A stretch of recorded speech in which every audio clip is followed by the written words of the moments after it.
સલીમ નામનો વ્યક્તિ સુરેશ બનીને દીકરીને ભોળવે એ સદંતર ખોટું છે, એ ગુનો છે, અપરાધ છે અને સજા થવી જોઈએ। પણ કોઈ સુરેશ નામનો વ્યક્તિ એવું બોલે કે મારે હર્ષ સંઘવી સાથે બહુ ઓળખાણ છે, તું કોઈને કહીશ તો હું તને પછી જેલમાં પુરાઈ દઈશ, એમ કહીને દીકરીનું શોષણ કરે તો? આટકોટની ઘટના જે બની સામૂહિક દુષ્કર્મની હોસ્ટેલમાં, એમાં ભાજપના છોકરાઓએ એવું કીધેલું કે મોદી સુધી અમારી ઓળખાણ છે, આ હોસ્ટેલમાં અમે જે ધારીશું એ દીકરીઓ સાથે કરશું, તમારે કોઈને કહેવાનું નહીં, નહીં તો તમારી કારકિર્દી બરબાદ કરી દેશું।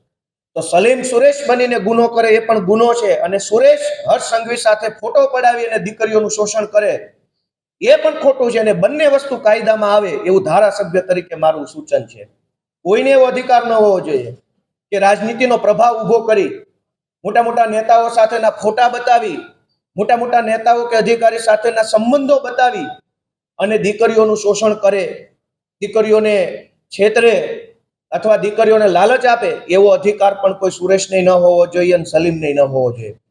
માનની સંઘવી સાહેબને વિનંતી કરીશ કે તમારા ફોટા બતાવીને, ભાજપના નેતાઓ સાથે ફોટા બતાવી, મોટા મોટા અધિકારી સાથે ફોટા બતાવીને દીકરીઓને મનોવૈજ્ઞાનિક રીતે પ્રેશરમાં લાવવાનું, લલચાવવાનું કામ કરનારા તત્વો ઉપર પણ કડક કાર્યવાહી થાય, એવો સુધારો કાયદામાં થાય એવી અમારી લાગણી છે। અને ફરી એકવાર આ નિર્ણય સારો છે, હું એને વધાવું છું, શુભેચ્છા આપું છું।